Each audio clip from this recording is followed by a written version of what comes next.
Bonne soirée à tous. Alors, on va étudier un texte de Rabbi Nathan. Et il nous dit la chose suivante, que la guerre engagée contre Amalek, Amalek c'était un peuple, quand les Juifs ils sont sortis d'Égypte, ils étaient dans le désert, et ils étaient entourés de nuées de gloire. C'était des nuées qui les protégeaient de beaucoup de choses dans le désert. Ils appelaient, ces nuées-là, elles faisaient beaucoup de miracles. Elles aplanissaient le chemin. Elles faisaient beaucoup de choses pour le bien-être de tout le peuple. Maintenant, si il y en avait dans le peuple qui n'arrivaient pas à se comporter de manière adéquate à la sainteté de ces nuées, alors ils étaient rejetés en dehors de ces nuées par rapport à leur comportement. Mais le problème, c'est que dès qu'ils se sortaient de ces nuées de gloire, qui c'est qui les attendait derrière? C'était le peuple d'Amalek. Ils attendaient tous ceux qui traînaient la patte, comme on dit, et qui étaient faibles. Alors ils se faisaient attraper par ce peuple-là qui était sans pitié, d'accord, et qui semait le doute et qui faisait tomber le peuple. Alors, la guerre qui est engagée contre Amalek, parce que finalement, on voit que dans la Torah, cette guerre, elle est éternelle jusqu'au moment où on aura complètement aboli cette chose et on aura complètement détruit ce doute-là, d'accord? Donc ce peuple-là, il est encore là, puisque on voit bien que nous-mêmes, on a beaucoup de confusion, de doutes sur nous-mêmes, sur ce qui se passe avec nous-mêmes, etc. Donc cette guerre, elle est là encore. Donc il nous dit que la guerre engagée contre Amalek est celle que l'homme mène contre le penchant au mal. D'accord? C'est la guerre qu'on mène contre le penchant au mal. C'est un axe, en fait. C'est une facette. Amalek, c'est, si vous voulez, celui qui va décourager. Quand on est découragé, alors après, on n'a plus la force de faire quoi que ce soit. On n'a pas la force d'entreprendre, etc. Donc, si vous voulez, c'est une clé, c'est une arme. C'est l'arme contre nous-mêmes qu'il faut combattre. Et c'est contre le penchant au mal, cette guerre-là. Et il nous dit, Rabbi Nathan, que c'est une guerre qui est très très longue. C'est une guerre qui dure toute une vie. Faut pas s'imaginer que c'est quelque chose qui s'arrête. C'est quelque chose qui dure. Il nous prévient que c'est une guerre qui est très longue. Et finalement, la soumission de notre ennemi, comment on va arriver à soumettre cet ennemi, elle dépend essentiellement du renforcement de l'homme. Comment l'homme, il va se renforcer. De la manière dont l'homme, il va se renforcer, ça veut dire quoi se renforcer?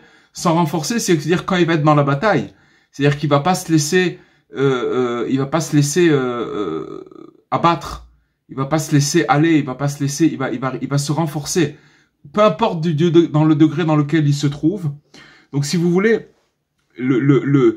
cette soumission de notre ennemi, elle dépend essentiellement du renforcement qu'on aura par rapport à cet ennemi qui est Amalek, ce doute-là. D'accord? Cette attaque de cet ennemi effroyable. Malgré tout, ce qu'un homme traverse tous les jours de sa vie, alors maintenant, on voit qu'il traverse des choses pas faciles du tout. Il doit être très déterminé à ne se laisser abattre d'aucune manière. D'accord? Chacun de nous, chacun là où il est, avec lui-même, finalement c'est un monde entier, un homme c'est un monde entier. Donc avec lui-même, même s'il est accompagné, même s'il a des gens autour de lui, mais finalement, ce qu'il vit souvent, c'est des choses qu'il peut pas dire. Il vit des choses qu'il peut pas partager. Et il a des grands doutes. Donc, quoi qu'il puisse traverser tous les jours de sa vie, il doit être très, très déterminé à ne jamais se laisser abattre d'aucune manière, comme l'indique le verset. Il y a un verset qui est dit dans le Teilim, Imesak shamaim shamata, Vatsia sheol ineka. Si je monte dans le ciel pour te trouver, toi Hachem, ça veut dire je monte pour remonter à ta rencontre, alors tu es là-bas. Ça veut dire que tu es loin de moi. Plus je monte, plus tu es loin, parce que Dieu, il y a pas de limite. C'est-à-dire plus on monte, on peut pas dire je me suis rapproché de Dieu. Parce que que ça veut dire la proximité avec Dieu, puisque Dieu, il est tellement infini qu'on peut pas parler de la proximité. Donc, plus je monte, plus il est encore très loin. Mais par contre, il dit aussi, d'un autre côté, le verset, si je monte dans le ciel, tu es loin, tu es là-bas. Et si je fais du Sheol ma couche, c'est quoi du Sheol ma couche? Ça veut dire que si je tombe en enfer, c'est là-bas où je me trouve, d'accord? C'est ça ma couche, c'est quand je tombe en enfer.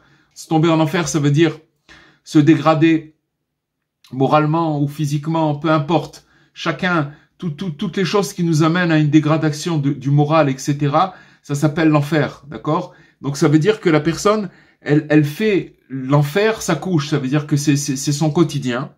Alors le passage qui dit David Amener, il dit te voici, ça veut dire que maintenant tu te dévoiles à moi.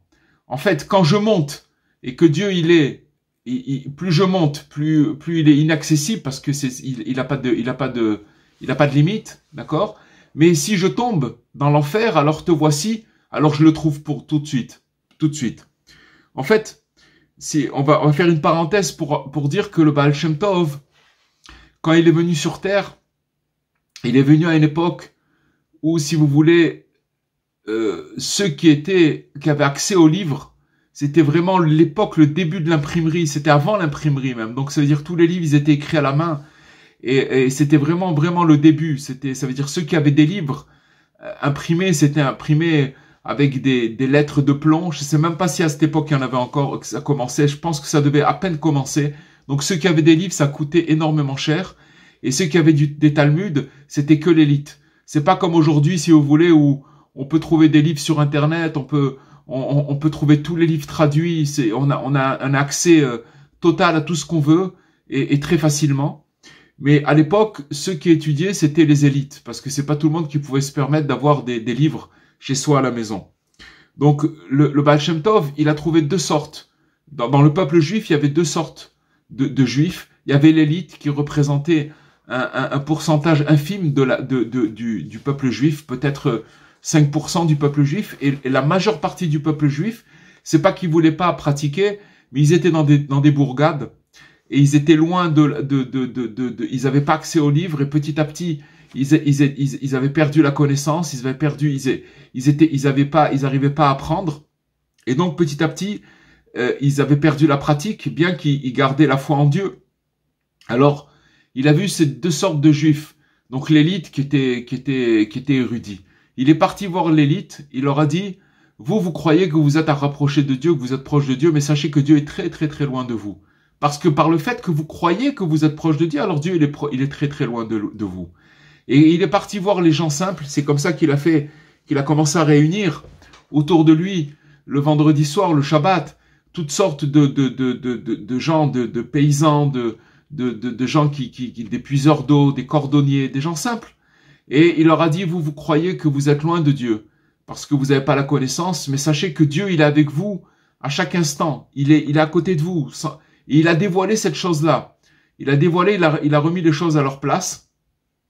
Il a dévoilé cette chose-là. Donc on voit que finalement, et c'est très très simple à se comprendre, c'est que quand une personne, il y a pas pire que l'orgueil spirituel. L'orgueil spirituel, ça veut dire de croire que, voilà, on a réussi quelque chose, on prie bien, ça veut pas dire qu'il faut pas bien prier, tout ça, mais ça veut dire qu'une personne, elle commence à s'enorgueillir parce que ça marche pour elle au niveau spirituel. Il n'y a pas pire que ça. Parce que ça, c'est le début de la chute.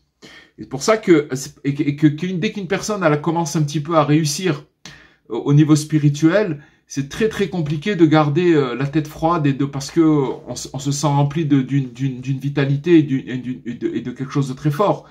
Alors c'est pour ça que le verset nous dit, quand tu montes dans le ciel, Hachem il est, ouh là là, t'as encore du chemin, t'es encore loin, parce qu'il y a pas de limite. Par contre, quand tu tombes, ça veut dire que quand tu te trouves dans l'enfer, ça veut dire dans des états d'esprit, physiquement, spirituellement, peu importe, alors te voici. Tout simplement, on le comprend parce que quelqu'un qui est cassé en deux, il a pas d'orgueil. Ça au moins c'est ça l'intérêt. C'est qu'il a pas d'orgueil, comme on dit, il se la ramène pas. Il est truc. Et donc quand il va parler avec Dieu ou il va se trouver tout de suite à côté de lui. Tout de suite il est là, Dieu. Parce que Dieu, le problème, il faut savoir que tout le problème de la proximité avec Dieu, c'est l'orgueil. C'est-à-dire que Dieu, il peut pas résider avec quelqu'un qui a de l'orgueil, c'est pas possible. Et comme on est tous faits, où on a des hauts et des bas dans l'orgueil, des fois on monte, alors quand on monte dans l'orgueil, boum, Dieu il nous fait un peu descendre pour nous rappeler notre condition, mais c'est pas pour nous faire tomber, c'est juste pour enlever l'ego, c'est juste pour enlever ce poison-là qui est inadéquat, qui va pas avec la proximité d'Hachem. Alors, il nous dit, si je fais du Sheol ma couche, ça veut dire de l'enfer ma couche, te voici. De là-bas aussi, il appellera Dieu et criera vers lui jusqu'à en perdre le souffle. D'accord? Comme il est dit, des entrailles du Sheol, j'ai imploré. Ça veut dire des entrailles du ventre de l'enfer, je t'ai imploré, mon Dieu. D'accord? Ça veut dire que maintenant, on parle faut mettre les choses dans leur contexte. On parle finalement d'un état d'esprit où une personne, elle est brisée, elle a des doutes avec elle-même, etc. Et que maintenant, elle est dans cet état. C'est de ça qu'il parle Rabbi Nathan. Et que là-bas, il va que si vous voulez, la guerre contre Amalek, on a parlé hier que bientôt, Bezrat Hashem, vendredi et Shabbat, c'est Rosh Chodesh, Adar, et c'est marqué que Rosh Chodesh Adar, on doit multiplier la Simcha. Pourquoi on doit la multiplier la Simcha? Parce que, justement, il n'y a pas d'autre façon on est dans le mois où on va commencer on se rapproche de Purim, etc. Et que on revient c'est toute l'année. Mais si vous voulez, dans cette période-là, c'est encore plus fort, où on va se retrouver dans cette guerre-là avec Amalek. Et donc, il y a que la simcha, que le renforcement, que la joie qui peut contrecarrer et que chaque année, on arrive à casser un petit morceau jusqu'à que, avec le temps, avec l'aide de Dieu, on arrivera à exterminer cette chose-là. Donc voilà l'essentiel du chemin du repentir, il nous dit Rabbi Nathan, que nous nous efforçons de suivre pendant les 5 jours redoutables que sont Rosh Hashanah. Rosh Hashanah, les 10 jours de pénitence et le jour de Kippour. Il y a d'abord le premier jour de l'année, d'accord, Rosh Hashanah, après il y a les 10 jours de pénitence et après c'est Yom Kippour. C'est ça la mentalité. Et c'est ici l'essentiel de la victoire du combat que nous menons durant ces jours-là. À savoir que on doit se renforcer contre cette tendance qui est Amalek, qui est le doute, qui est le penchant au mal, etc. Parce que tant que l'homme ne désespère pas, écoutez bien, tant qu'un homme il ne désespère pas, vous voyez que Rabbi Nathan, il nous met dans un contexte, et c'est ça la vraie vie. C'est quoi dans quel contexte il nous met? Dans un contexte où ça n'existe pas la plénitude. Il y a des moments d'accalmie, mais on est tout le temps dans une guerre. Faut le savoir. Et que, finalement, ce qu'il nous dit, ne désespère pas dans cette guerre. Parce que finalement, avec la société, les médias, comment on a grandi, ce qu'on nous a fait croire, etc., c'est qu'on cherche la plénitude. Vous comprenez? La plénitude. Et on voit que finalement, plus on cherche la plénitude, plus il y a des fois où on est complètement déçu et on se retrouve complètement loin de cette plénitude. C'est parce que véritablement, c'est pas quelque chose qui est palpable, c'est pas quelque chose qu'on peut attraper, cette plénitude-là. C'est un monde où on nous a amenés pour travailler et pour nous battre contre cette force-là. D'accord?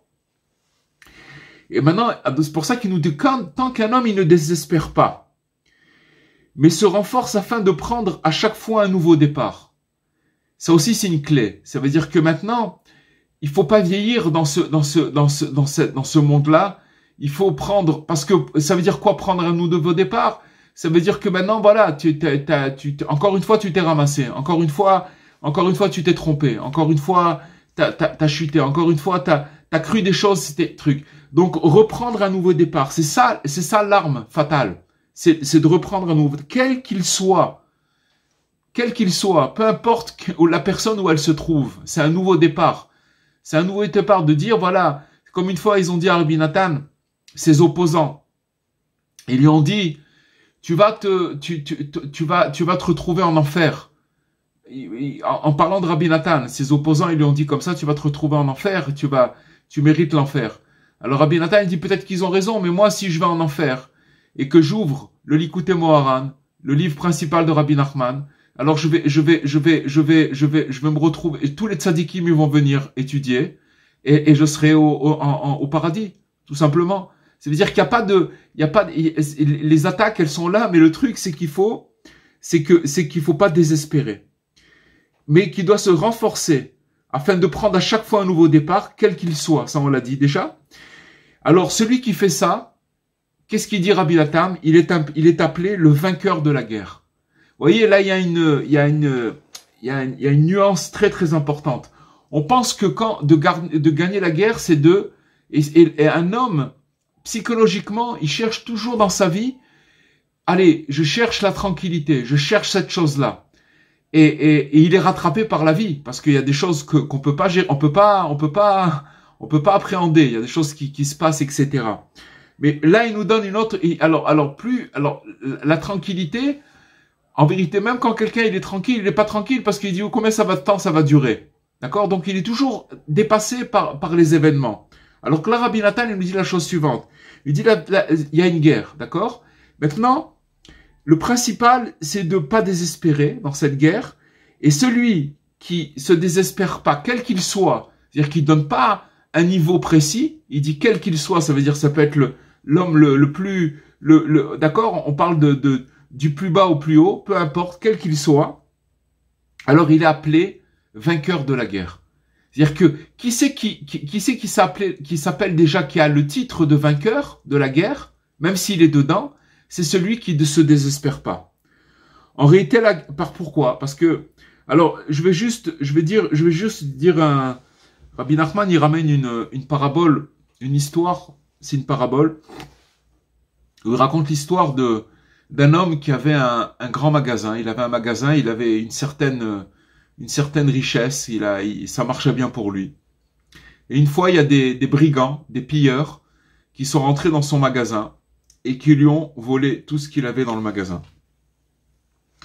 Donc, il se retrouverait vraiment, à l'époque, vous savez, la marchandise, c'était ça le patrimoine de chacun. Ça veut dire que quand quelqu'un avait un magasin, c'était avec ça qui faisait du troc, c'est avec ça si on lui enlevait toute sa marchandise, il se retrouvait sans rien. Bon, il a réussi parce qu'il avait encore d'autres avoirs, un peu à droite à gauche, à réunir ce qu'il avait autour de lui, à racheter moins que ce qu'il avait avant, mais il a commencé petit à petit à remonter. Et une fois encore, les pilleurs, ils sont venus, ils lui ont pillé son magasin, ils lui ont volé de l'argent, ils lui ont volé de la marchandise, etc. Et là, il s'est retrouvé vraiment devant un gros problème. Et il a demandé à son épouse de lui donner ses bijoux. Et avec les bijoux, il a réussi une fois encore à remonter petit à petit la pente, mais pas comme il était ni la première ni la deuxième fois, mais au moins à pouvoir, voilà, c'était pas facile du tout. Jusqu'à encore une fois où il y a des pilleurs qui sont venus et qui lui ont volé sa marchandise, encore une fois. Et là, il s'est vraiment retrouvé sans rien, parce qu'il avait des dettes, et il savait pas quoi faire. Il a réuni les quelques petites bricoles qu'il avait, et il a commencé à partir colporter. Ça veut dire, les colporteurs, c'était quoi un colporteur à l'époque? C'était des gens qui faisaient du troc. Ils achetaient, ils avaient une aiguille, ils avaient un dé à coudre, un morceau de fer, n'importe quoi. Ils prenaient, ils allaient dans les villages, et puis ils troquaient ça contre des œufs, contre une poule, ou ce qu'ils pouvaient faire, ou voilà. Et ils rentraient la fin de la semaine avec ce qu'ils avaient pour manger, pour pouvoir donner à manger à la maison, une poule, des œufs, du lait, des choses comme ça. Donc il partait toute la semaine, il s'était vraiment devenu quelqu'un de pauvre, et donc il avait passé une semaine en dehors de chez lui, il était de retour sur le chemin du retour, et à un moment, il y a un espèce de brigand à cheval qui vient devant lui et qui lui dit « Donne-moi tout ce que tu as sur toi ». Alors qu'est-ce qu'il avait? Il avait une poule, il avait 2-3 bricoles, il avait ce qu'il avait pu ramasser pendant toute la semaine. Et il a supplié le brigand. Alors le brigand, il était sur son cheval, et il avait 2 gros ballots sur le côté de son cheval. Sans doute qu'il avait de la marchandise, encore de la marchandise. Et le brigand, il voulait rien savoir, il dit, écoute-moi, où tu me donnes ta marchandise, ou je te tue, il n'y a pas de négociation. Et il a supplié, il a dit, j'ai plus de quoi manger, voilà, c'est mon gagne-pain de toute la semaine. Si maintenant je rentre à la maison, j'aurai pas de quoi manger, et c'est pour ma famille, etc. Il voulait rien savoir. Bon, il lui a donné tout ce qu'il avait. Il avait pas grand-chose, mais ce qu'il avait, il lui a donné. Et à un moment, le cheval du brigand, il a commencé à devenir fou. Il a commencé à sauter en l'air, à sauter dans tous les sens, jusqu'à que le brigand, il est tombé du cheval, et le cheval, sans le faire exprès, mais en tout cas, il lui a écrasé la tête avec son sabot, et le brigand, il est mort. Alors le pauvre bonhomme, il a vu ça, il a voulu récupérer sa marchandise, au moins ce qu'il lui avait pris, et puis en ouvrant ses ballots, il s'est rendu compte que tout ce qu'il avait dans les ballots, le brigand, c'était tout ce qu'il lui avait volé pendant toute sa depuis la première fois qu'il lui avait pillé le magasin, la deuxième fois, la troisième fois, et que maintenant il avait retrouvé toute sa richesse en un coup. Alors, Rabbi Nachman, il dit que ce brigand, ce pilleur, c'est qui?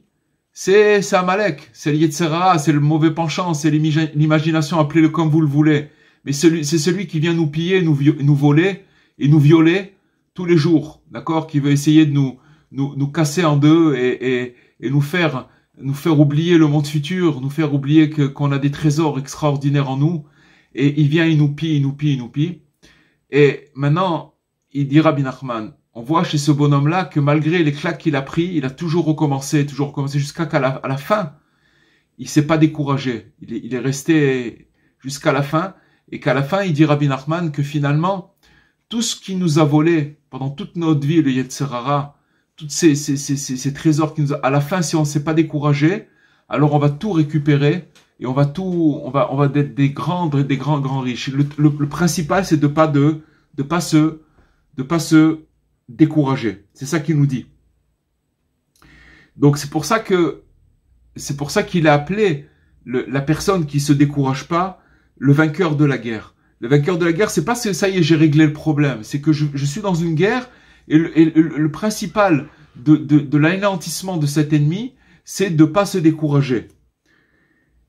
Pourquoi? Parce qu'en réalité, cette guerre, elle nous appartient pas du tout à nous. Nous, ce qu'on doit faire, c'est pas de se décourager. Mais la guerre, elle appartient à Dieu. Et l'homme ne peut nullement triompher de par lui-même. D'accord? Comme l'indiquent nos maîtres, nos chachamim, nos maîtres, ils nous disent dans le Talmud, dans Sukkot, ils nous disent que si le Saint béni soit-il ne lui portait pas assistance, d'accord, l'homme sombrerait dans les mains du penchant.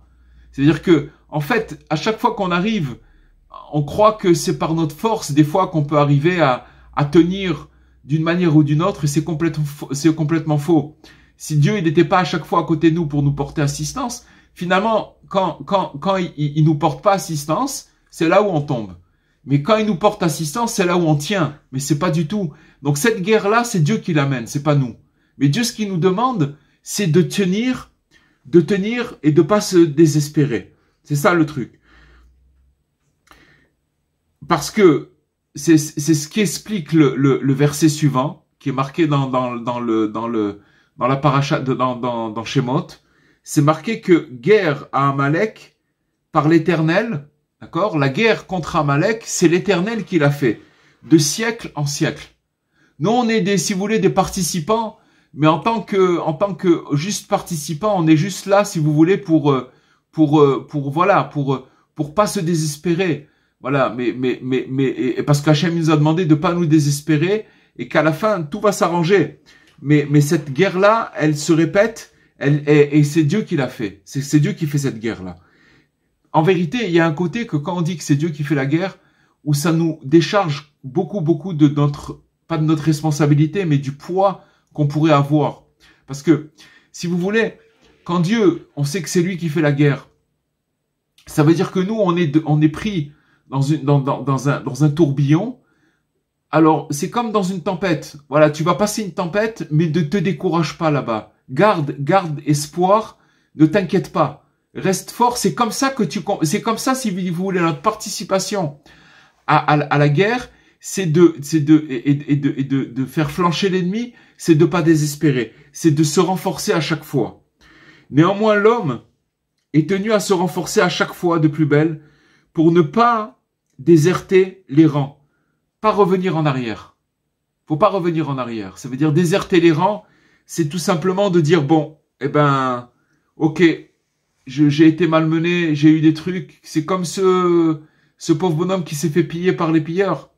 Il a eu plusieurs raisons dans sa vie de déserter, et on voit dans l'histoire des choses incroyables de ceux qui n'ont pas déserté. On peut même pas s'imaginer ce que ça voulait dire, les camps de concentration et ce qui s'est passé là-bas. Et on peut pas non plus s'imaginer l'épreuve que c'est. Mais en tout cas, il faut savoir que là-bas, il y a des gens qui ont tout perdu et qui ont tout recommencé. Et qui ont tout recommencé. Refaire une famille, ils ont tout refait. Et ils l'ont fait parce que ils se sont pas découragés. Ils ont compris, peut-être qu'ils ont compris cette chose-là, que c'est Dieu qui fait la guerre, c'est pas nous. Nous, on est là juste à tenir et à s'accrocher et à pas désespérer. Et il doit ne désespérer de rien. Parce que, comme le Zohar, il nous dit, et il fait allusion, qui remporte la victoire? Le Zohar, Rabbi Shimon bar Yochai, il dit, qui c'est qui remporte la victoire? Celui qui tient les armes en main. D'accord? Des fois, vous pouvez avoir les armes en main, ça veut dire qu'il lâche pas la garde, même s'il prend des coups, même s'il tombe, peu importe ce qui peut lui arriver, mais il garde les armes. Et il va dire qu'est-ce que ça veut dire? Bien sûr, on ne voit pas clairement au cours de cette guerre qui est le vainqueur. Et oui, on peut pas, parce que il y a des fois on est très malmené, il y a des fois où on dit bon ça y est, là je suis foutu, c'est pas possible, là je passe pas, là ça passe pas. Donc on peut pas savoir qui c'est le vainqueur, car elle est encore très longue cette guerre, elle est très longue, d'accord? L'exil se prolonge et chaque personne traverse de nombreuses épreuves. Malgré tout, tant que nous tenons encore les armes en main, que notre arme principale est la prière. Maintenant, on parle des armes. C'est quoi les armes? L'arme principale, c'est la prière. C'est ça l'arme principale. D'accord? Il le dit, il ramène Rabbi Nachman dans plusieurs endroits dans l'Écoute Moran. C'est qui s'appelle un vainqueur? C'est celui qui a les armes. Et l'arme principale, c'est la prière. Comme expliqué par ailleurs dans beaucoup d'endroits de chez Rabbi Nachman. Tant que nous ne cédons pas au désespoir face à cette guerre, brandissons encore l'arme de guerre, et en toute certitude, nous sommes triomphants. Ça veut dire que Rabbi Nathan, il nous dit que maintenant, c'est une certitude, c'est pas quelque chose, c'est pas juste des mots. Ça veut dire que maintenant, prenons les choses à l'envers. Si vous priez, si on prie, alors ça veut dire qu'on a gagné la guerre. Même si entre-temps on prend des coups. Mais si vous voulez la preuve qu'on est vainqueur, qu'on s'appelle des vainqueurs, d'accord? C'est parce que on a l'arme, on a l'épée. L'épée, c'est l'arme de la prière, c'est la prière. Et il nous dit que nous sommes triomphants, c'est ça, on nous appelle des triomphants, vous comprenez? Nous, on imagine que celui qui a triomphé, c'est celui qui a tué son ennemi, d'accord? Qui l'a mis à terre, et qu'une fois qu'il l'a tué, alors ça y est, il a triomphé la guerre. Non, c'est pas ça. Puisque on apprend dans la Torah que cette guerre-là, elle est menée par Dieu de siècle en siècle. On l'a pas finie, elle n'est pas terminée. Mais c'est Dieu qui l'amène. En attendant, nous, ce que Dieu maintenant, quelqu'un dit, bon, je vais pas me décourager, mais il va dire, je vais pas me décourager sans prière, c'est pas possible. Ça marche pas. Si vous voulez, la prière, c'est ça, la preuve que la personne, elle ne s'est pas découragée. Car tant qu'un homme se renforce par la prière et par l'imploration vers Dieu, il rentre dans les rangs du vainqueur. Point. Il rentre dans les rangs du vainqueur, car c'est là la victoire essentielle. Nous, on est juste des exécutants. On nous demande d'avoir. C'est comme si que par exemple quelqu'un, il a une arme et qui jette son arme parce qu'il voit de toutes les façons qu'il va se faire tuer, et qu'il a aucune chance. Vous comprenez? Alors que le vainqueur, en vérité, ce qu'on a en face de nous, c'est que de l'illusion. C'est pas vrai, c'est complètement faux. Les tzadikim, ils sont déjà passés par là-bas. Ils ont déjà, Rabbi Nachman, il a dit, j'ai déjà gagné. J'ai gagné, je gagnerai. Pourquoi il a dit j'ai gagné? Ça veut dire que c'est déjà fini. Et je gagnerai, ça veut dire qu'on est encore en cours de. C'est comme par exemple vous prenez vous connaissez déjà la fin du film, mais on est en cours de voilà. Mais maintenant, où est la différence? La différence, c'est de dire de toutes les façons, c'est déjà gagné. Mais maintenant, ce qu'on me fait passer comme message, si je garde la prière entre les mains, même si je prends des coups, même si je vois que des fois ça peut pas marcher, même si je suis découragé, mais je lâche pas mon arme, alors ça s'appelle que je suis rentré dans les rangs du vainqueur, car là est la victoire essentielle, comme nous l'avons expliqué. Voilà. C'est ça la victoire essentielle. Ça veut dire que nous, on cherche pas les résultats. Nous, on cherche à faire ce qu'on nous a demandé de faire, de pas nous décourager et de garder cette arme. Voilà, si vous avez des questions, alors... Un cours merveilleux, Rav. Voilà, Bezrat Hashem. Merci beaucoup. Merci, Rav. C'est des choses dont on a besoin comme de l'air pour respirer. C'est pas des spéculations. C'est des choses qu'on a besoin. C'est la vie. C'est la vie. Sans ça, il y a rien. C'est la mort, sinon. La mort, c'est pas, même si quelqu'un il respire, mais il est mort. Là, c'est la vie. Ezrat Hashem. Rav, j'ai une question. On a vu ce soir donc l'importance de la tfila, que la tfila c'est notre arme absolue devant toutes les batailles. Ouais. Mais j'admets totalement, mais il y a quelque chose qui me semble contradictoire. Regardez Yaakov quand il devait rencontrer Esav, il a préparé les cadeaux, il a fait la tfila, il a préparé la guerre.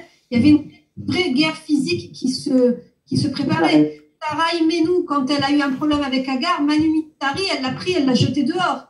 Donc je veux dire, il y a eu aussi des actions, des vraies actions. C'est pas contradictoire. Nous, en tant que Béné Israël, on fait, C'est pas contradictoire. C'est pas contradictoire. Je vois pas où elle est la contradiction. On a une guerre à mener dans notre vie et que peut-être que la tfila, ça va pas suffire. Non. La tfila, d'abord, quand vous avez pris l'exemple de Yaakov, avant de faire son stratagème, de couper son camp en deux, etc., de faire tout ce qu'il a fait, avant de faire ça, il a prié. Il a prié, il a dit, il a demandé à Dieu, protège-moi des mains de mon frère qui veut me tuer, etc. Mais il s'est préparé aussi à autre chose. Alors, 2 secondes. Maintenant, quand on prie, quand on a prié, quand on a fait son travail de prier, qu'on a gardé l'arme, après, il n'y a plus de soucis à se faire. Après, Hachem, il va nous mettre dans des situations où on saura quoi faire. Parce qu'on n'a pas lâché l'arme. Vous comprenez ce que ça veut dire? Et Hachem, il nous met sur le chemin de ce qu'on a à faire à partir du moment où on a prié. En vérité, vous prenez un autre sujet parce que là, on rentre dans autre chose. Mais ça rejoint, mais c'est parce que vous rentrez, si vous voulez, dans un parallèle où on a parlé d'une guerre, la guerre avec nous-mêmes. On a parlé de la guerre de Amalek, d'accord? C'est la même de tous les siècles, de tout le temps, c'était la même chose. C'est sûr qu'il y a des choses à faire, mais encore une fois, ces choses à faire sans la prière, c'est perdu d'avance. C'est perdu d'avance. Parce que sachez une chose, c'est qu'en général, l'homme, il veut agir et il agit par rapport à ce que lui croit être bien de faire. Mais à tous les coups, il se plante. Il se plante parce qu'il peut pas, il a besoin de l'aide, on a besoin de l'aide de Dieu, c'est pas possible autrement. Quand on se trouve dans une guerre, comment savoir est-ce qu'il faut attaquer, est-ce qu'il faut pas attaquer, comment il faut faire, quelle décision prendre, oui la prendre, pas la prendre. Sachez que Sarah, quand elle a dit à Abraham, tu prends Agar et Ishmaël et tu le mets dehors. Sarah, c'était une prophétesse. Ça veut dire que elle a pas dit une chose pareille sans prière avant et vous comprenez, en vérité, je vais vous dire une chose. Dans la prière, il y a la réponse de ce qu'on doit faire. Ça veut dire que maintenant, quand on prie, Hachem, prier, c'est pas de dire Hachem, donne-moi ça, donne-moi ci, c'est pas ça la prière. La prière, c'est dialoguer avec Hachem. C'est-à-dire que Dieu, il va nous mettre dans notre bouche les solutions à nos problèmes. Et c'est pour ça que Dieu, il attend qu'on parle avec lui. Il attend quand on vient, on rentre dans la prière, c'est pas pour demander, allez, voilà, j'ai tapé, c'est le tiroir caisse. J'ai mis. C'est-à-dire que vous nous expliquez que la tfila, c'est pas une fin en soi. C'est grâce à la tfila qu'on va pouvoir avancer dans un sens. Évidemment. Hachem, il va nous donner des idées. Il va nous donner du recul. Vous comprenez, quand, je vous donne un exemple. Je vous donne un exemple. Par exemple, une personne, elle sait qu'à chaque fois qu'elle va ouvrir la bouche, elle va rentrer dans un conflit. Ok? Et c'est un truc qui se répète. Et à chaque fois, elle s'étonne que ça se répète. Et allez, c'est répété, et c'est reprend, elle reprend toujours ce truc. Donc maintenant, alors elle va dire, bon, maintenant je ferme ma bouche. Je la ferme. Parce que j'ai compris que quand je l'ouvre, alors ça va pas. Alors je ferme ma bouche. Ok, il ferme sa bouche, mais après, à un moment, il baisse les gardes, et boum, ça repart, et c'est reparti. C'est-à-dire que comme on dit, le naturel, il revient au galop. Alors qu'en vérité, c'est pas ça la solution. C'est pas de fermer sa bouche. La solution, c'est de l'ouvrir, d'aller voir Hachem. Pour ce cas-là que je viens d'exprimer, mais il y a des milliers d'exemples qu'on pourrait donner. Alors, de dire, mon Dieu, moi, je me retrouve à chaque fois dans cette même situation, et à chaque fois, je retombe dans le même schéma. C'est un cercle vicieux, c'est une boucle dans laquelle je retombe à chaque fois. est-ce que tu peux m'aider, mon Dieu? Voilà, j'ai besoin de ton aide parce que j'ai pas la solution. J'ai pas la solution. Comment je fais? Aide-moi. Alors, à partir du moment où la personne, elle a fait ça, même si maintenant elle a fini de prier, c'est pas que Dieu, il va venir, oui, je vais te donner la solution. Non. Dieu, il va d'abord lui mettre un esprit, il va lui donner, il va commencer à lui faire comprendre des choses à son niveau pour pouvoir commencer à comprendre. Et il va se rendre compte que quand il va se retrouver devant une situation, soudain, il a changé. Il y a des choses qui ont changé. Et il va voir qu'il y a des changements. Il va voir des changements, mais c'est à tous les niveaux. Dieu, il veut qu'on le fasse rentrer à tous les niveaux de notre vie, dans toutes les moindres recoins de notre vie.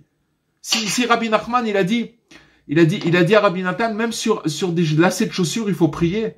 Rabbi Nathan il était très étonné d'entendre une chose pareille. Ça veut dire que Dieu, il faut le rentrer avec nous dans notre vie. Il est avec nous sans arrêt. Sans arrêt, il est avec nous. Donc là, alors cette guerre-là, elle peut pas. Voilà, on a appris ce soir qu'il y a une arme. D'accord? Cette arme, c'est la prière. C'est tout. Maintenant, encore une fois, la prière, c'est pas un tiroir caisse, c'est pas une tirette. Vous connaissez ce truc-là qu'on met à 5 balles et on tire. Et dans les métros, il y avait ça. Je sais pas si ça existe encore. Qu'on tirait comme ça un tiroir et puis il y avait un, comment on appelle ça, les trucs. C'est pas une tirette. Hachem, quand on lui demande, c'est qu'on se concerte avec lui. Là, il doit des doutes. Quand on parle avec Hachem, c'est lui dire voilà, j'ai tel problème, j'ai tel truc. On a des tonnes de problèmes, des tonnes. Ça s'arrête pas. On en a plein dans notre tête, dans notre vie, dans notre truc. Alors qu'est-ce qu'on va résoudre les problèmes? Alors c'est où alors après on fait? Qu'est-ce qui se passe? Comme on n'a pas la solution, on se sauve et on met sa tête dans le sable, d'accord? Parce qu'on peut pas. Ou alors quelqu'un qui est découragé, il va aller dormir parce qu'il en peut plus. Ou alors il va prendre des cachets, ou va prendre ci. Il y a plein de. Comprenez, ça nous poursuit. De toutes les façons, on peut pas. On est poursuivi. Alors maintenant, au lieu de se faire prendre en embuscade à chaque fois, et comme on a raconté au début du cours qu'on se fait violer, on se fait voler et on se fait piller. Alors faut être un petit peu, comme on dit, un petit peu racham. Commence à mets-toi de côté tous les jours. Commence à étaler tes problèmes à Hachem et commence à lui demander de l'aide, doucement, le plus simplement possible. Plus c'est simple, plus c'est fort. Plus c'est simple, plus c'est fort. Le problème, c'est qu'on a avec l'éducation qu'on a reçue, avec le monde profane, on nous a appris que Dieu c'était quelque chose, waouh, c'est dans le ciel, c'est quelque chose quelque chose de redoutable.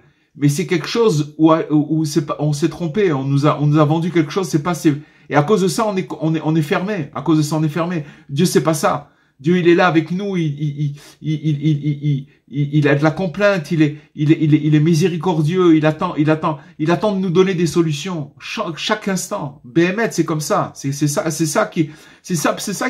là-bas où nous amène Rabbi Nachman. Et c'est pour ça que Rabbi Nachman, il a été attaqué. Et Rabbi Nathan aussi. Vous savez pourquoi? Parce que finalement, il nous donne notre indépendance, notre liberté. Chacun, il peut être libre. Libre, ça veut dire que, il s'est isolé, il a reçu, voilà. Il a pas tout résolu. Mais bon, Hachem, je vais vous dire une chose, celui qui, de toute façon, qui fait Hitbo des doutes, ça, je peux vous le garantir. Il y a pas de truc. Tous les jours, il y a des trucs. Celui qui fait Hitbo des doutes, même au pire des moments, il reçoit une lumière, il reçoit quelque chose. Il reçoit quelque chose, c'est comme une pommade, on le console, on le calme. Il peut passer vous savez, c'est un bateau dans la tempête, et il faut qu'il tienne comme on dit, la carcasse, il faut qu'elle tienne les tempêtes. Il y a que ça, c'est l'arme. C'est ça qui nous apprend Rabbi Nathan ce soir. Rav, bonsoir, c'est Simcha. Bonsoir. Il y a un psaume, le numéro m'échappe, où il est dit, l'homme croit gagner la guerre, lui tout seul, mais comment un homme seul pourrait combattre 1000 hommes et une myriade? Et ça m'a toujours impressionné. J'ai pas entendu la suite, j'ai pas entendu la fin. Vous avez dit quoi? La fin. Un homme peut-il combattre 1000 hommes et 2 hommes, hein, une myriade, c'est-à-dire des millions. Ouais, ouais, ouais. Et effectivement, ça nous, enfin, moi, je suis toujours impressionnée parce que effectivement, ça nous ramène à la guerre de 67, à la guerre des 6 jours. Ouais. Il n'y avait pas beaucoup de combattants. Bien sûr. Oui, Et oui, non. ils ont gagné la guerre. Ben oui, c'est un Ça a exemple, été c'est quelque vrai. chose d'extraordinaire. C'est vrai, c'est vrai. Il y a eu beaucoup d'exemples. Il y en a eu avant, il y en a eu après. C'est vrai, c'est vrai. Voilà, voilà. C'est vrai, c'est vrai. Mais celle-là, si vous voulez, elle est près de nous, quoi. Complètement, complètement. Oui. Voilà, Ram, je peux poser une question? Bien Il y a sûr, personne. bien sûr, allez-y, Non, allez-y. c'est bien. Non, voilà, je voulais savoir comment on peut expliquer qu'avant on pouvait parler, enfin, il y a 1 an ou 2, je pouvais parler et faire des doutes, bon, peut-être pas 1 heure, mais au moins 5 minutes, une demi-heure. Et puis là, j'arrive pas du tout, quoi. Ah, parce qu'il y a des Je moments. parle comme Ouais. ça, quelques minutes, mais voilà, c'est tout. Parce que je vais vous dire une chose. Comment il s'appelle? Je sais plus qui c'est qui disait ça. C'est le Rav Besançon dans un de ses livres. Il dit quand vous avez attrapé la prière, enlacez-la bien bien fort et attrapez-la bien de toutes vos forces parce que le vent, la tempête, elle veut vous la dérober. C'est une guerre, mais c'est ça la guerre. Je vais vous dire une chose, l'ennemi, qu'est-ce qu'il veut faire? L'ennemi, il veut prendre votre arme. Ok? C'est tout ce qu'il veut prendre. Si par exemple vous avez une épée, un pistolet, une mitraillette, peu importe, et que vous êtes des trucs, vous vous sentez quand même, c'est différent. Maintenant, l'ennemi, qu'est-ce qu'il dit? S'il voit, il attrape. C'est comme une fois, Rabbi Nachman, il raconte qu'il y avait quelqu'un qui est parti, il est parti chasser. Il est parti chasser. Et non, quelqu'un qui est parti prier dans la forêt, je me rappelle plus exactement, et où il était en chemin dans la forêt. Il est tombé sur un bandit. Et le bandit lui dit, écoute-moi, tu vas me donner ce que tu as. Un peu comme, tu vas me donner ton argent et truc. Il dit, écoute, il n'y a pas de problème. Mais si je te donne tout l'argent, ils vont pas me croire quand je vais rentrer à la maison. Alors, ce que je te demande, t'as un fusil, tire-moi une balle dans le chapeau, tire-moi une balle dans mon sac, et comme ça, quand je rentre à la maison, que je leur fais montrer, je te donne tout, y a pas de problème. Comme ça, je leur fais montrer que t'as essayé de me zigouiller, d'accord? Alors, il a commencé à tirer le bandit, une balle par-ci, une balle par-là, jusqu'à que l'autre, il a vu qu'il avait plus de balles, il l'a attrapé, il lui a donné un coup avec son fusil, il l'a dégommé.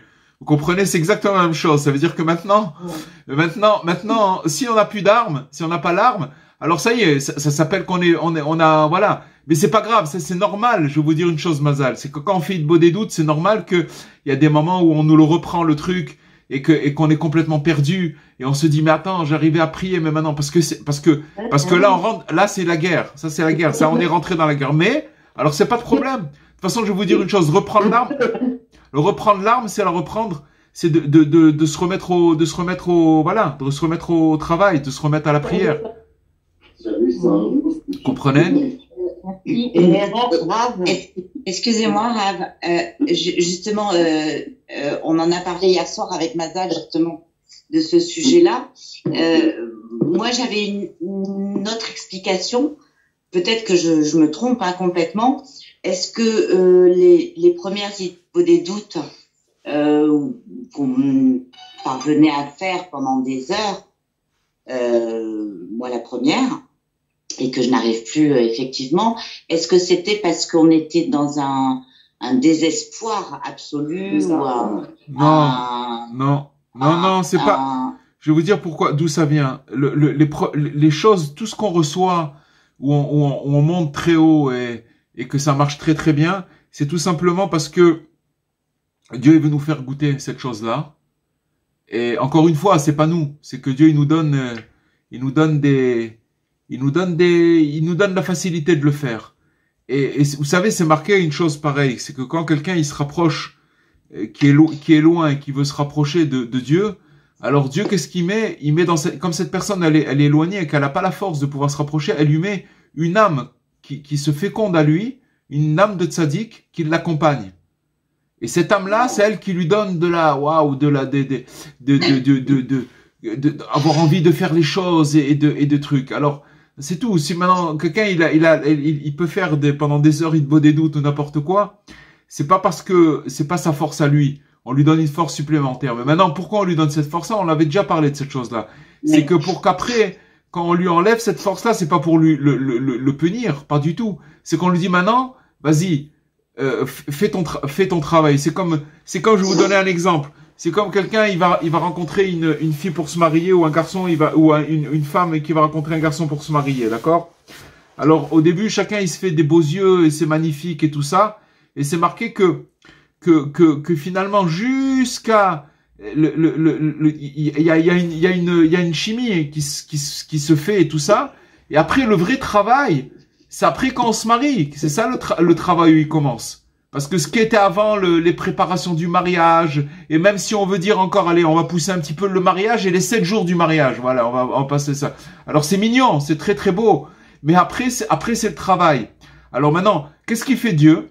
Il met 2 personnes ensemble, il leur fait ressentir des choses très très fortes, mais en vérité, ce qu'il leur fait ressentir, c'est ce qu'ils vont ressentir après 20 ans ou 30 ans ou 40 ans, un peu de plénitude parce qu'ils auront passé vraiment des bourrasques et des tempêtes et qui sont restés ensemble. Alors quand ils sont restés ensemble, alors après le travail qu'ils auront fait, c'est de retrouver ce qu'ils ont ressenti au tout début. Comprenez ce que je veux dire? Mais voilà, c'est la même chose. Ça veut dire que ce qu'on donne au début à l'homme, c'est un cadeau. C'est un cadeau. Après on lui truc, mais c'est pas pour ni le punir ni rien du tout. Mais c'est pour lui donner, si vous voulez, la laine. De lui dire de la bouche l'eau à la bouche, ça veut dire de dire voilà, maintenant t'as goûté, vas-y. Et on lui enlève par étapes aussi. Et puis on lui enlève pas complètement, il reste une empreinte, il reste quelque chose. Nous tous ici, celui qui a senti ce que c'était là de prier avec Dieu et de ressentir cette élévation, alors comprend très bien ce que je veux dire. Mais il reste une empreinte, il nous reste quelque chose. La preuve, c'est qu'on dit ouais, je faisais maintenant un truc et tout, alors il faut repartir, il faut se renouveler, il faut repartir. C'est ça le plus dur, justement. Non. Je suis d'accord avec vous, ouais. Mais là où j'ai pas terminé, en fait, c'est que effectivement, par exemple, l'Itbo des doutes que je faisais pendant plus d'1 heure à l'heure de Hatzot, chose que je n'arrive plus à faire actuellement. Mais par contre, le quart d'heure que je fais tous les matins, et en fait, j'ai l'impression que je fais une Itbo des doutes permanente, en fait. Je vais vous dire pourquoi. Parce que quand vous amenez à Hatzot et de faire Itbo des doutes à Hatzot, c'est comme si qu'on vous amenait à l'Everest. C'est-à-dire à la montagne la plus haute qui existe, d'accord? On vous amène au top du top. Après, on redescend, d'accord? On atterrit. Des fois, l'atterrissage, il est un petit peu forcé, d'ailleurs. Et si après ça, vous arrivez à attraper ce que vous arrivez à attraper, alors ça vous appartient. Parce que c'est pas du virtuel. Ce qu'on vous a donné, c'est à vous. Vous l'avez, justement. Le truc, c'est que, là, c'est en vérité, c'est un test de Dieu. Parce que quand on monte et qu'on arrive à faire certaines choses et qu'après on nous enlève cette chose, Dieu veut voir, on va voir si tu es intéressé juste par la lumière parce que avec des petites ailes qu'on t'a données et que tu t'es envolé, ou alors que quand on t'enlève les ailes, si tu vas continuer à chercher cette chose-là. Et si tu continues malgré tout à chercher cette chose-là, ça veut dire que cette chose-là, alors elle t'appartient. Il vaut mieux, je peux vous dire une chose, un quart d'heure à midi ou à 10 heures du matin, avec la caillasse, comme on dit, ça veut dire, allez, je vais caillasser, ça a une valeur très très très grande, très très très grande, parce que ça nous appartient, c'est à nous, on le fait avec, c'est nous qu'on l'a décidé de le faire, ça vient de nous, vous comprenez? Ça n'a rien à voir, c'est 2 choses différentes. C'est ce que je disais, parce que en fait, on en a parlé hier soir, et votre cours parle de ça aujourd'hui, quoi. Ouais. C'est Hachem qui nous a écoutés, je pense. De toute façon, je vais vous dire une chose. Quand on suit des cours... Rav, s'il vous plaît. Quoi, j'ai une question à vous poser, s'il vous plaît. Parce que vous avez dit que le mauvais penchant, il veut nous enlever, notre corps qu'on a dans la fila. C'est tout à fait normal. C'est tout à fait normal, ça, ou c'est prévu par, c'est prévu d'avance, en fait. Expliquez-moi, s'il vous plaît. Je vais vous dire, si on a expliqué que la prière c'est l'arme fatale, Oui. quand on dit une arme fatale et qu'avec ça on s'appelle le vainqueur, ça veut dire que maintenant celui que vous avez en face de vous, il est obligé d'attaquer là-dessus. Il est obligé d'attaquer là-dessus parce que si vous avez ça, vous vous appelez un vainqueur. Et Amalek, il peut pas supporter les vainqueurs. Il y a pas de vainqueur. Comprenez? Tout son travail d'Amalek, c'est de rentrer dans l'esprit des gens et de leur dire tu vaux rien, ta vie elle vaut rien, tu t'es planté, qu'est-ce que t'as fait dans ta vie et de lui faire montrer les choses, voilà, et vous comprenez, c'est ça son travail. Donc quand une personne elle va prier, pourquoi il y a autant d'antagonisme par rapport à la prière, ça vient du fait que justement parce qu'il a l'arme qui peut tout réussir. Ça veut dire avec cette arme-là, il peut tout gagner. Donc c'est tout à fait normal qu'il a des attaques par rapport à ça. Vous comprenez? Bien sûr. Voilà. Merci. Voilà. J'ai pas compris pourquoi vous avez parlé d'orgueil tout à l'heure. Pourquoi on perd d'orgueil? Je crois par rapport à la prière, non, ou par rapport par rapport à la spiritualité. Je vais vous dire une chose. Voilà, reprenons maintenant quelqu'un qui prie, qui va se lever, qui va commencer à prier. Inévitablement, dès qu'il va commencer à recevoir une lumière, c'est inévitable. Il va commencer à gonfler. Il va commencer à avoir un orgueil spirituel. Il va se dire, waouh, j'ai reçu des réponses, j'ai reçu ça. Il va commencer, voilà, il dit, waouh, je suis rentré dans le palais, là. C'est bon. Je suis dedans. Alors. On n'a pas le droit de réagir comme ça? Si, mais il faut savoir qu'on peut rentrer, mais on peut vite sortir aussi. Ah ouais. Il n'y a pas de problème, on est dedans, mais on peut vite se retrouver dehors. C'est pas, et puis c'est sans préavis. Ça veut dire, on le voit pas venir. Des fois, une personne, elle peut avoir un état d'esprit super élargi et super bon et truc et machin et truc. Elle va dormir le matin, elle se lève, on dirait c'est un crabe. C'est même pas, elle est complètement à l'envers. Et qu'est-ce qui s'est passé entre temps? Rien de spécial. Mais parce que l'homme il monte, il descend. C'est pas la personne, elle monte, elle descend. C'est pas. Alors des fois on nous fait rentrer, des fois on nous fait sortir. C'est tout. C'est pas. Mais il faut pas se décourager pour autant. Mais à un moment où on rentre, faut faire attention de savoir que voilà. C'est comme si quand on a fait rentrer, un étranger, on l'a fait rentrer dans un truc extraordinaire. Crois pas que c'est ta maison, quoi. C'est tout. Voilà. C'est ça qu'il faut. C'était un de vos cours d'ailleurs. Comment? Vous aviez fait un cours à Tel Aviv là-dessus avec la cour. Complètement. Rentrer dans la cour et sortir de la cour. Complètement. Ça t'a marqué, ça, toi aussi. Ouais, ça m'a marqué. Ouais, c'est pour la vie. C'est pour la vie. C'est des choses pour la vie. C'est des principes pour la vie. C'est pas des choses que. Avant de rentrer dans le palais, quoi. Ouais. On est dans la cour. Ravelli, aujourd'hui, j'ai été faire Île de Dédoute à la mer et puis mon frère de France m'a appelé juste au bon moment et puis je sais pas, c'est au bon moment peut-être. Et puis je montrais la mer, il était comme un fou parce il fait très froid là-bas. Ou en France. Et puis j'ai continué à mon Île de Dédoute avec lui au téléphone. Est-ce que ça marche? Comme il m'a dit, ça peut marcher parce que je m'appelle Baruch. Alors, Baruch Hashem, Stam. C'est pour la petite blague. Alors, il a dit, est-ce que ça marche? Est-ce qu'il y a des doutes? Mais il a tout entendu lui aussi, en même temps, quoi. J'ai parlé à Dieu et à lui en même temps. Bon. Parce que je lui confie tout. Bon, écoutez. Ça marche ou pas? Est-ce que vous avez réussi à l'encourager? Vous comprenez? Mais comme on dit, quand on parle avec Dieu. Non, vous l'avez encouragé, c'est bien, parce que vous lui avez fait montrer un angle de prière et tout ça. Mais ce que je veux vous dire, comment? Mais l'Aïdbo des doutes, c'est quelque chose de personnel avec Dieu. Il y a personne qui rentre là-bas. Juste pour la petite histoire. Comme il s'appelle Baruch, il m'a dit, c'est bon, je suis Baruch. Baruch Hashem. Voilà les amis. Alors, Une autre question à Ravelli. Ouais. Pourquoi Rabbeinu avait autant d'opposants? Comment c'est possible qu'il y avait autant de... Il y avait la vérité. Je vais vous dire une chose. Rabbi Nachman, il a touché un degré où... Oui, mais le Rabbi aussi avait la vérité. Non, attendez. On parle, il y a eu des tzadikim, et il y a eu Rabbi Nachman. Rabbi Nachman, il a touché des points, pas des points. Il a amené une réparation totale. Ok? Je sais pas, je vais vous dire c'est même pas une question, c'est une affirmation. il n'y a aucun tzaddik qui a promis que celui qui viendrait sur ma tombe, qui dirait les 10 psaumes du Tikkun HaKlali, qui mettrait une petite pièce à ma mémoire, je le sauverai de l'enfer le plus bas. Je le tirerai. D'accord? Maintenant, l'enfer, c'est pas après. C'est pas seulement après, c'est ici aussi. Comprenez? C'est les paroles de Rabbi Nachman, elles nous fait ça. C'est quoi l'enfer? L'enfer, c'est de croire que, voilà, qu'on a perdu l'espoir, c'est ça l'enfer.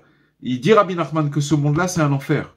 Donc, le sortir la personne il y a personne, faites-moi montrer. Et ça, c'est une chose. À part ça, Rabbi Nachman, il a eu des opposants parce qu'il a pas fait il n'y a pas eu de concession. Ça veut dire que c'est la réparation, il a cherché une réparation pour l'homme, de réparer, si vous voulez, la faute du premier homme. Ça veut dire c'est total, c'est absolu, il y a pas plus que ça.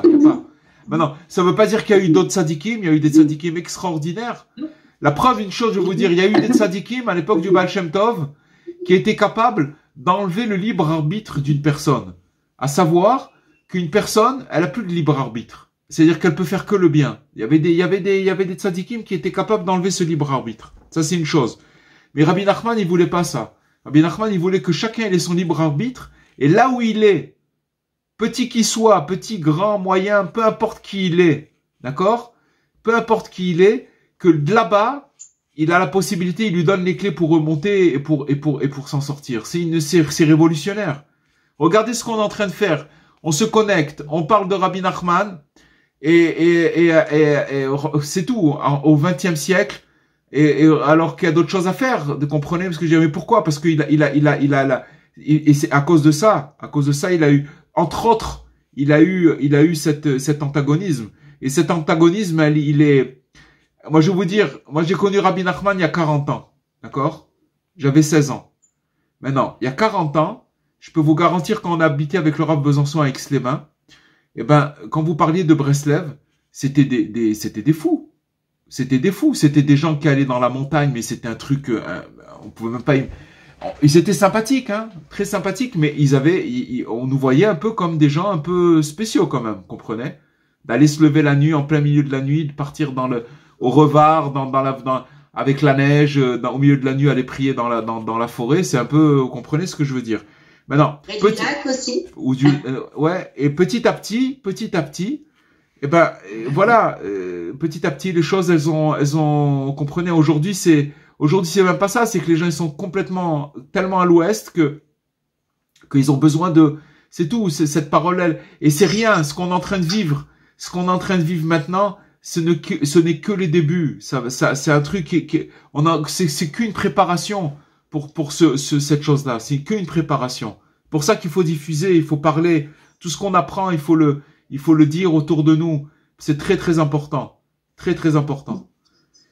Voilà. Alors juste je voulais dire une chose importante, c'est que ce cours il est dédié les Louis Nishmat, Shimon, Ben et Rachmouna, c'était sa Askara hier. Ok. Aujourd'hui, c'est sa Askara aujourd'hui, pardon. D'accord. Amen. Voilà, ok, alors je vous souhaite une bonne semaine. Merci beaucoup. Et une grande atzlacha et qu'on puisse se retrouver en bonne santé, Bessimcha, et qu'on puisse continuer avec l'aide de Dieu, que Hachem il nous rassemble, Bezrat Hachem. Merci. Shavua Tov à tout le monde, au revoir.